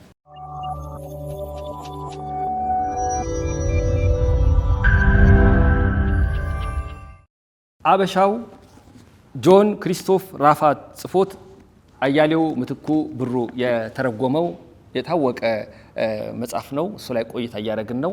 አሁን ከታዳሚዎች የሚነሱ ጥያቄዎችና ሀሳቦች የምናዳምጥበት ፋታ ይሆናል። ከወይዘሮ አየሁ ነው የምንጀምረው። ጥያቄ አይደለም፣ ቅድም የተባለውን ቀላል ነገር አይደለም። 4 ዓመት ጋሻ አያሌው ሲታሰር የነበረው ነገርና ይህን መጽሐፍ በተለይ ይህን መጽሐፍ ለማሳተም የተሄደበት መንገድ እንዲሁ በጨረፍታ እንድትነግሪኝ። ሁሉን ስለተሰጠኝ በጣም አመሰግናለሁ። መጽሐፉ እንዲታተም የተደረገው በሁለት ምክንያት ነው። አንደኛ መጽሐፉን በጣም ወደድኩት። መደጋገም እንዳይሆን የፈረንሳይ መጽሐፎች እፎይታን አንብቤያለሁ። ፓፒዮን በጣም ብዙ የትርጉም መጽሐፍ አንብቤያለሁ፣ ግን የፈረንሳይ መጽሐፎች በጣም ወዳቸዋለሁ። ከዛ ውጪ ከስነ ጽሁፉ መውደድ ባሻገር ቅድም እንደተናገረው አያሌው ታስሮ ተፈታና ስራ ከመጀመሩ በፊት ይሄን ተርጉሞ ከሰው ወደ መሸሹ ሄደ። ተጨማሪ ማሳተም ቃል የተገባለት ነገር ነበረ። እንዴት እንዳልተናገረው አላቅም እንጂ የፈረንሳይ ኤምባሲ ካልቸራል አታሼው ያሳትምልሃል ተብሎ ሰጥቶ ነበረ። ግን በኢኮኖሚው መውደቅ በ2008 በፈረንጆች የኢኮኖሚው መዋዠቅ ስላለ አሁን እንዲህ አይነት ስራ እንሰራም ሲባል ተስፋ አድርጎ ስለነበረ በጣም ትናለ። አሁን የግድ የሱ ሞራል መጠበቅ ነበረበት። ከሁሉም በላይ የሱ መኖር አስፈላጊ ነው ለቤታችን። ስለዚህ መታተም አለበት። ለማሳተም በጣም ብዙ ሰዎች ጠየቅ፣ ብዙ ጣውረድ ነበረው። ቅድም ነግሬያለሁ፣ እልህ ምላጭ ያስወጣል ይባላል። እኔ ከስራ ስቀንስ በተሰጠኝ ብር ማስታወሻ ብዬ ሰራሁት ቤት ነው ለገዳዲ ላይ። ለዛ ክፉ ቀን ካልሆነ ቤታችን ህይወቱ ካልተረፈ ትርጉም የለውም። ከንብረት ሰው ይበልጣል። ስለዚህ ሸጥ እስከምሸጠው ምን እስከምል አልነገርኩትም። ሸጥኩት። ብሩ እጄ ላይ ሲመጣ እንትን ሰበሰብኩና ፕሮፎርማ አሳትመዋለሁ ስለው ያበድኩ ነው የመሰለው። አሳተምኩት። አሳትሜው መመረቅ አለበት። ቅድም እንደተናገረው ሰዎች ማወቅ ስላለባቸው መመረቅ ነበረበት። ለመመረቅ ሰዎች ስንፈልግ ታገል ሰይፉን አገኘ ነው ከሰዎች ጋር እንዲህ ያደርግላቸዋል ተብለን ነው ያግዛቸዋል ተብለን። በዛው እስክንድር የቮይስ ኦፍ አሜሪካ ዘጋቢ እሱን አገኘ ነውና ሊሄድ ሲል አይ ቆይ እነሱ እስከሚያጫወቱና ከኔ ጋር አውራ ብየው ስነግረው ቤት ሸጨን ያሳተምኩት ስለው ይህንንማ ለእኔ እድሉን ስጡኛልና በቮይስ ኦፍ አሜሪካ ላስተላልፈው አለ። ኢንተርቪው ሰጠ። እሺ አይለኝም፣ አሁን በቅርብ የተፈታ ስለሆነ ብዙም መቅረብ አይወድም፣ እንደምንም ለምንሽ አምጫቸው አለኝ። ተለመነ፣ ሄደ፣ እንትን አለ። ቃለ መጠይቁ ተሰራ። መጽሐፉ ሳይመረቅ ቅዳሜ ሊመረቅ አርብ ጀምሮ ጥያቄ ነበረ። በ15 ቀን ሸጥ ነው። እግዚአብሔር ይመስገን 3000 ኮፒ ተሸጠ።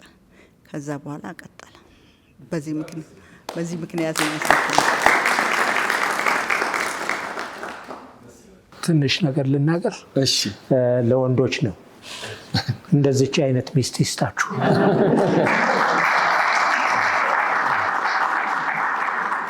ለሴቶች እንደኔ አይነት የሚታደል ባል ይስጣችሁ። ሌላ ተጨማሪ መጽሐፉን ቅድም ስትገመግሙ የበለጠ ከስልጣኔያችን እነዚህ እንትን ከሚለው የፋሲልን ግንብ የሚያውቅ ሰው አለ? የጎንደሩን ፋሲል ግንብ እዛ ውስጥ ያለውን የእንፋሎት እንትን በሳቸው ጊዜ የተሰራ ነው። ስልጣኔያችን የዛን ጊዜ ጀምሮ ነው ያለ። አሁን ነው አይደለ ሞሮኮ ባዝ ምናምን እየተባለ ስቲም ሳውና ምናምን የመጣ። የኛ ንጉስ ግን ያኔም ነበራቸው። ይሄንን ስላልተናገራችሁ ነው። አመሰግናለሁ። እውነት ነው። ከአፄ ፋሲል በፊት ከአክሱማውያን ስልጣኔ በኋላ የኢትዮጵያ መሪዎች እንደዚህ የተደራጀ ቤተ መንግስት አልነበራቸውም። ጎንደር ነው የሆነው። ከፋሲል ጀምሮ ቀጥሎ የመጡትም ደግሞ እያሰፉት እያደረጁት ሄደዋል ማለት ነው። ከ4 ከ5 ዓመት በፊት ቲሩም አካባቢ እርሶን የመሰለ ጥብስቅ ያለ ታሪክ ያላቸው ሰዎችን እየናፈቁኝ ይሄድ ነበር እና በርካታ የህይወት ልምድ ያላቸው ናቸው በየትኛውም ረገድ ማለት ነው። በፖለቲክሱም በሃይማኖቱም በቃ ምን አይነት ሰዎች እርሶን የመሳሰሉ እያንዳንዱ የሚናገረው ትልቅ ቮሊዩም መጽሐፍ የሚወጣቸው ታሪክ ያላቸው አባቶችን አገኝ ነበረና ሄጄ ዝም አደምጣቸው ነበረ። እንደ ጆሮ ጠቢብ ሳልቆጠር የቀረው አይመስለኝም። ሲያወጉ ጆሮዬን ጣል አድርጌ ማንነቴን ሳልገልጽ አንዳንዴም ደግሞ ሳት እያለኝ ጥያቄ ነገር አቀርብላቸው ነበርና የሚነግሩኝ በርካታ ነገር ነበረ። ዛሬም ከሳቸው ከነዛ መካከል አንደኛውን ያገኘውኝ ስለመሰለኝ በጣም ደስ አለኝ። በርካታ ነገር የሚጠቅመንን ነገር ስለነገሩ በህይወት ውጣ ውረድ ላይ በተለይ በመጽሐፍ ላይም ራሱ የሚነግሩን ነገር ትንሽ ከበድ ያሉ ነገሮችን አግኝቻለሁ። እኔ ብዙ ነገር ተምሬያለሁ። በዚህ አጋጣሚ ወንድሜ ወዳጄ ዶክተር እንዳለን ላመሰግን እወዳለሁ። ሰውን ባያመጡልን በርካታ ነገር ይቀርብኝ ነበረ ብዬ ስለማምን ወደ ጥያቄ ስመጣ ታሪክነቱን ይዞ መጻፍ አለበት እንጂ ታሪካዊ ልቦለድ መሆን የለበትም። ልቦለድ ከሆነ ልቦለድ ነው። ታሪካዊ ልቦለድ ከሆነ ታሪክን ያፋልሰዋልና ታሪካዊ ልቦለድ መባል የለበትም በቃ የሚል ነገር እንትን አለ። በሁለታችሁ እንዴት ይታያል? አንደኛው ይሄ ጥያቄ። ሁለተኛው ደግሞ የእኛን ታሪክ ነው የጻፈው ወይ ደግሞ ታሪካዊ ልቦለድ አምጡ የውጭው ጸሐፊ ይጻፈልን። በእኛ ግን ሲታይ ትንሽ አይከብድም ወይ ለሳቸው አልከበደም ወይ የሚለው ብዙ ጊዜ የሚያጨቃጭቅ ጥያቄ ነው። ስነ ጽሁፍ ቃሉ ላይ ራሱ ሊቃውንቱ ስምምነት የላቸውም እኮ። ልቦለድ በሙሉ ስነ ጽሁፍ ነው የሚሉ አሉ። እሱ ብቻ አይደለም ደግሞ የሚሉ ሌሎች አሉ። የታሪክ መጽሐፍም ስነ ጽሁፍ ነው፣ የጂኦግራፊም ስነ ጽሁፍ ነው፣ ይሄኛ ናቹራል ሳይንስ የምንለውም ስነ ጽሁፍ ነው። ስለዚህ 2-3 ቦታ አትተርጉሙት የሚሉ አሉ። እኔ እንግዲህ አስተማሪዎቼ ባስተማሩኝ ነው የታሪክ ጽሁፍ ታሪክ ነው፣ የጂኦግራፊ ጂኦግራፊ ነው፣ የሳይንሶችም ሳይንስ ነው። ልብ ወለድ የእውኑን ዓለም አስመስሎ ጥርጣሬ ሳይፈጥር አስመስሎ ሰው የሚመስል ንግግር፣ ሰው የሚመስል እንቅስቃሴ፣ ሰው የሚመስል ድርጊት፣ ሰዎች የሚኖሩበት ሰፈር፣ አካባቢ ዋቴቨር ይህንን ሁሉ አሟልቶ አንድ ታሪክ ከተጻፈ እነዛ ሰዎች በእውን የሉም። በእውን ካሉማ በቃ ፎቶግራፍ ነው። በእውን ካሉ ታሪክ ነው። በእውን የሌሉ ሰዎችን በእውን ያሉ አስመስሎ የሚቀርብ ነው። ታሪክ የሚሆነው በእውን የነበሩ ሰዎች ይኖሩባቸው ከነበሩት አኗኗሮች ትንሽ ሌላ ሰውኛ የተራም ሰው ይሁን የባለስልጣንም ይሁን የተመራማሪም ይሁን ዋቴቨር እሱን እየጨመሩ እነሱን አጉልቶ ማሳየት ነው። እውነት ሆኗል ወይ? አልሆነም። ግን እንጠራጠርበታለን? አንጠራጠርም። ለምን? ሰው የሚያደርገው ነው እያደረጉ ያሉት። ሰው ያለበት ቦታ ነው እየሆኑ ያለው። ይቃወሙት እንጂ ታሪካዊ ልብ ወለድ ተብሎ ተጽፎ አለ፣ እናነባዋለን። እነሱም ያነቡታል እኮ የሚቃወሙትም ጭምር። ታሪክ አለበት ውስጡ። ሌላውም ልብ ወለድ ታሪክ የለውም አይደለም። ታሪኩ ግን ጊዜና ቦታ ተሰጥቶት ገና ወደፊቱንም እኮ የሚተነብዩ ልብ ወለዶች አሉ አይደለም እንደ ፊክሽኖች፣ ሳይንስ ፊክሽኖች ታነባላችሁ ብዬ ተስፋ አደርጋለሁ። ግድ የለም አታንብቡ፣ ፊልሞቹን ታያላችሁ። ፊክሽኖች ናቸው። አሁን ያሉ ይመስለናል። ለካ የሚበር ሰው አለ፣ ለካ በአይኑ ጨረር ለቆ የሚያነድ ሰው አለ። እንደዚህ እንላለን እኮ። እንደሚሆን አስዩም እናደርጋለን። የሰው አእምሮ እንደዛ አስዩም እንዲያደርግ ተደርጎ የተፈጠረ ነው። በእውነቱ እኔ ልገልጠው ትንሽ ይከብደኛል፣ በጣም የረቀቀ ነገር ስለሆነ። እዚህ ላይ የተጠቀሱት ሰዎች በእርግጥ እነሱ ሰዎች ናቸው ወይ? ይሄ ጥላቻ ለዚህ ጥላቻ ምሳሌ ሆነው መቅረብ ያለባቸው ቢባል እነሱ አይደሉም። እነሱ ከሆኑማ ታሪክ ነው። እነሱን አስመስሎ ይነገራል። እና ልቦለዶች በሙሉ ታሪክ ቀመስ አይደሉም። ታሪኮችን ግን አሽሞንሙኖ በጣፋጭ ቃላት ምናብ እንዲፈጥሩ አድርጎ ማቅረብ ይቻላል። ምናብ ነው የሚፈጥረው። እኔ ኢትዮጵያ ውስጥ ያልሄድኩበት ቦታ በጣም አትናደዱ። አሰላን አላቀውም። ትግራይ ሄጃለሁ፣ አስተምሬ ኖሬበታለሁ። ከፋ ሄጃለሁ፣ አስተምሬ ኖሬበታለሁ። ወለጋ ሄጄ አስተምሬ ኖራለሁ። እነዚህን ሁሉ ቋንቋዎች ከሞላ ጎደል እችላቸዋለሁ። ገምጎፋ ያው አገሬ ስለሆነ ወላይትኛ፣ ጋሞኛ የሚባለውን ቋንቋ ሁሉ እንደ ልቤ እናገረዋለሁ። ቅድመም አንድ ምሳሌ አንስችላችሁ ነበረ። ይህን ሳነበው ግን ከነዚህ ቦታዎች ውጪ የሆነ እኔ አገር ጨው ባህር ሲባል ታውቃላችሁ? ሌክ ስቲፋኒ የለም እኮ የደረቀ ነው። አሁን ሳር ቅጠል የለበትም፣ አሸዋ ነው። እሱን ስለማቀው በበረሃ ውስጥ ሄዱ ሲባል የኔ ያ ነው የሚመጣልኝ አእምሮ ውስጥ። ምን አይነት ነው የሚል ግርታ ውስጥም አልገባም። ሀገሩን የሚያውቅ ሰው እንደዚህ ያውቃል። እናንተ እንደ አጋጣሚ የመሄድ እድሉ አሁን ስለሌላችሁ ወይም ትራንስፖርቱ ውድ ስለሆነ አልሄዳችሁም ይሆናል። ይሄ ሁሉ ኢትዮጵያ ውስጥ አለ። የኢትዮጵያን ካርታ ስንቶቻችሁ እንደምትስሉ አላቅም። እዚህ አርቲስቱ አለ እንደ ባንድ አፍታ እንደሚያስቀምጠው አውቃለሁ። የትኛውም ድንበር ላይ ሂዱ፣ ከኛ ድንበር ቀጥሎ ሱዳንም ብትሄዱ መሬቱ ይወድቃል። መሬቱ ይወድቃል ማለት ዝቅ ይላል። የኛ ከፍ ብሎ ነው። ወደ ኬንያ ብትሄዱ ዴፊኒትሊ ከኦሞ ተሻግራችሁ ከሄዳችሁ በኋላ የነሱ መሬት ዝቅ ይላል። በዚህም በኦጋዴንም በኩል ብትሄዱ እኔ እስከ ጅጅጋ ነው የሄድኩት፣ ከዛ በላይ አልሄድኩም። ይነግሩኛል ሰዎቹ መሬቱ ይወድቃል። የኛ ዝም ብሎ እንደ ካብ ተክቦ ወደ ላይ ያለ ነው የሚመስለው የኢትዮጵያ መሬት። ይሄንን ነገር ያሳይዋል። ኢትዮጵያ በዚህ አይነት መልክ ነው የተቀረጸችው፣ በዚህ አይነት መልክ ነው ያለችው። ሰዎቹም ቢሆኑ በእውነቱ እንደ አሁን ዝም ብለን አንዋሽ እንጂ ማን ነው ኦሮሞ፣ ማን ነው ትግሬ፣ ማን ነው ጉራጌ፣ ማን ነው አማራ? እዚህ ውስጥ እንለያያለን እንዴ? አንለይም እኮ። ውስጡ የማይጨመር ነገር አዳዲስ ይጨመራል፣ እውነት እንዲመስል አድርጎ ለምናብ እንዲቀርብ አድርጎ